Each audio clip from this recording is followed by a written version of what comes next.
What were the Panama Canal Treaties?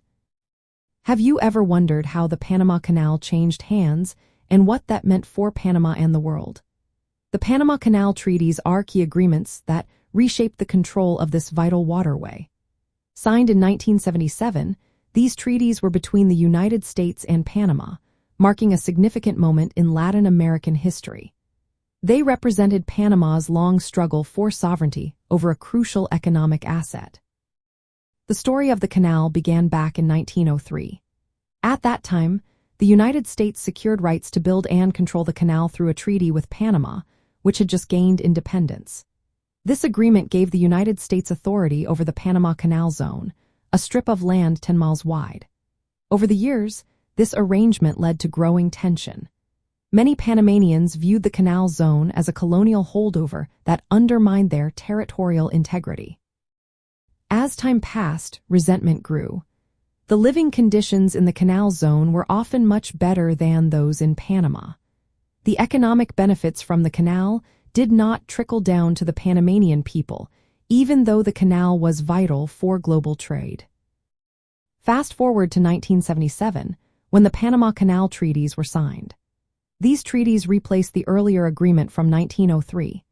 They established a plan to transfer full control of the canal to Panama by December 31, 1999.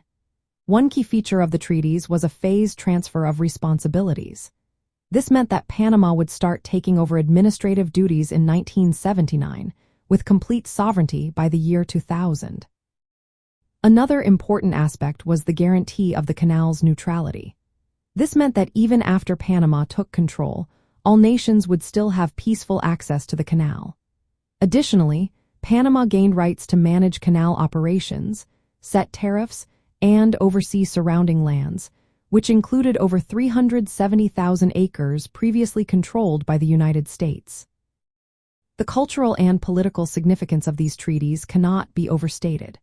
For many in Latin America, they represented a turning point in the fight against United States dominance in the region.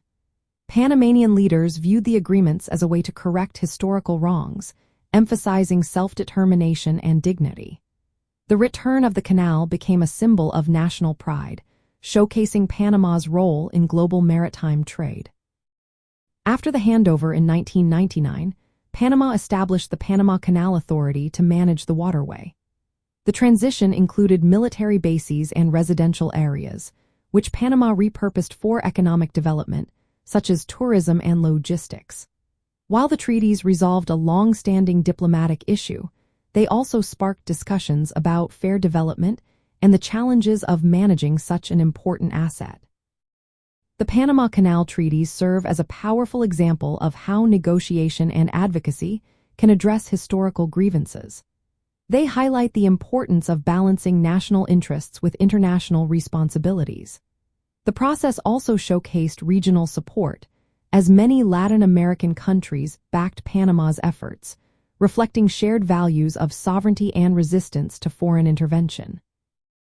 In many ways, these treaties encapsulate the Latin American cultural emphasis on sovereignty and the right to manage natural resources. They are not just a diplomatic achievement but also a cultural milestone in the ongoing journey of nations asserting their rights and identities on the global stage.